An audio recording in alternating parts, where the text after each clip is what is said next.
to start by presenting you with an amazing piece of statistics that keeps thrilling me every time I think about it. Have you ever thought, what are the odds of a person like me or anyone else in this room to be born at the moment of time we're born, to the family we are born, with the DNA we are born? Attention, it's 1 to 400 trillion. Mind-blowing figure, isn't it? We actually had miserable chances to be brought to this life, yet we rarely appreciate that. During all day, we're having great ideas that could potentially change the world, positively affect people's life, be something significant and global. Yet we never think about us being unique, about concentrating on our strengths, and most importantly, on what we want from life and ourselves. When I was a child, I was dreaming about becoming a psychologist, because the idea of exploring and trying to analyze people's minds and explain them around me seemed so thrilling and intriguing to me. While I ended up with PhD in engineering, one of my favorite things remained analyzing people around me. Yet I didn't know back then that a person who really needs to be analyzed was me. It was 18 months ago when our team was working 80 hours a week to finally launch our product. We had met a great milestone and worked that day for 12 hours. I came home, everybody was asleep, I was very excited and at my best. I sat there by myself, I was alone, and a thought came to me. What would I tell to my 18-year-old self if I met her today, now that I'm 34? I paused. That was going to be a very important and challenging statement I want to make. I would tell her, believe in yourself, believe in your dreams, in your aspirations, in your thoughts.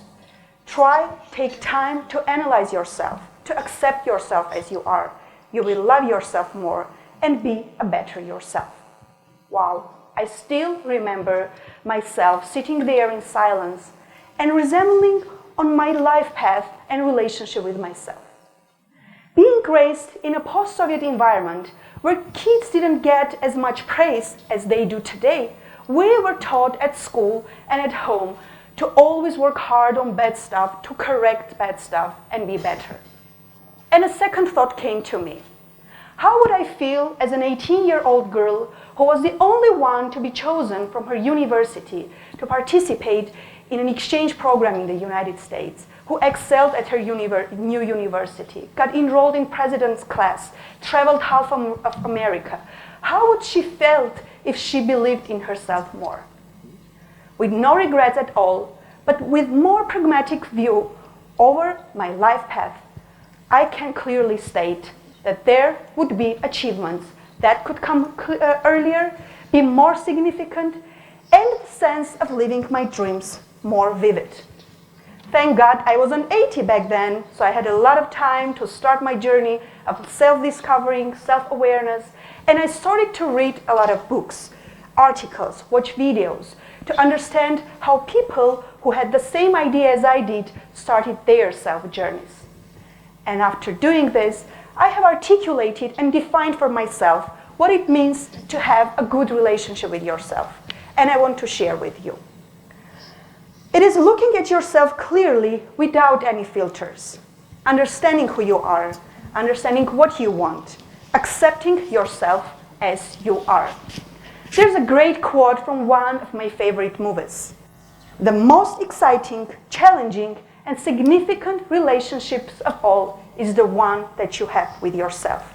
And there are a number of reasons that this is true. And I'm going to talk about 3 of them.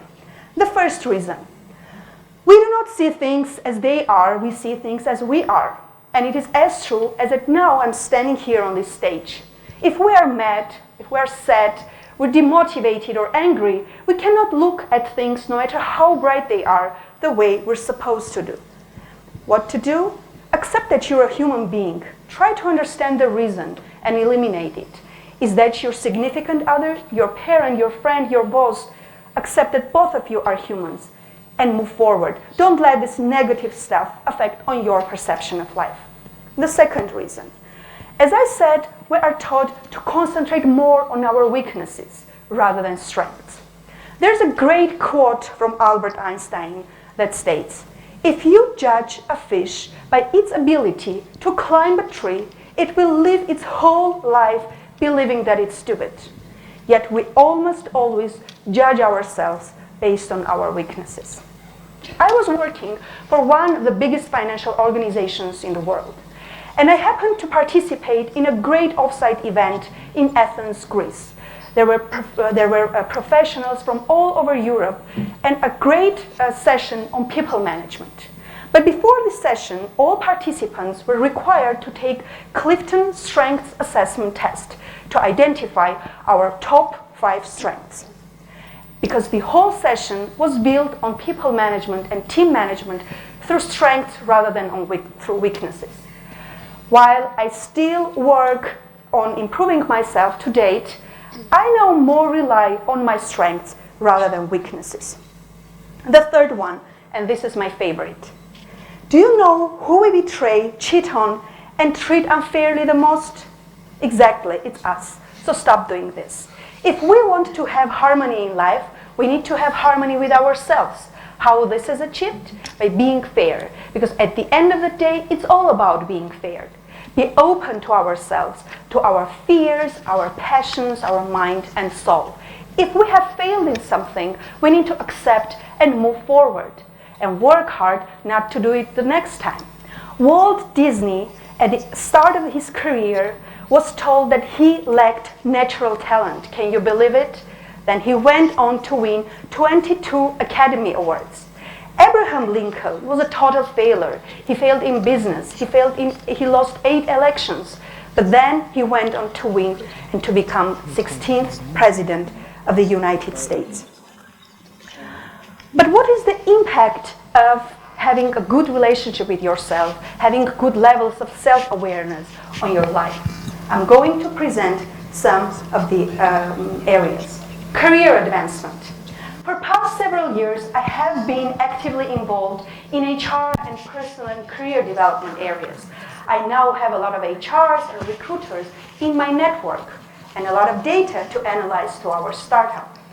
And I can clearly state that employers now are preferring employees with higher self-awareness level, employees with better relationships with themselves. Why? Because self-awareness is about maturity. And this is something employers are looking for badly. The second area, better relationships with others. For 75 years, Harvard University tracked emotional and physical well-being of 700 individuals. The conclusion that was presented by Dr. Robert Waldinger, psychiatrist and director of Adult Study Development Unit at Harvard University, concluded that people who had better relationships in their lives with other people lived longer, happier, and healthier lives. Think about it. If we do not look at things the way they are, but rather the way we are, through a prism we call ego, how that affects on relationships with others. The third one, being in a better relationship with yourself will make you new friends, will expand your network. How? If you start to explore yourself, this will put closer to people who are like-minded, to like-minded people, who will in their turn help you in your self-discovery process. The fourth and the last one, you will feel happier. Why? Because making time to explore and understand yourself will keep you grounded and truly in touch with what really matters in your life. To sum up, I can clearly state that my achievements for the past 18 months were a lot more significant compared to past 5 years. And I want to sum up, to finish my talk with a remarkable quote from Rumi that I love to repeat a lot. And I think it truly embraces and reflects on the points I wanted to make today. Yesterday, I was clever, so I wanted to change the world. Today, I'm wise, so I am changing myself. Thank you.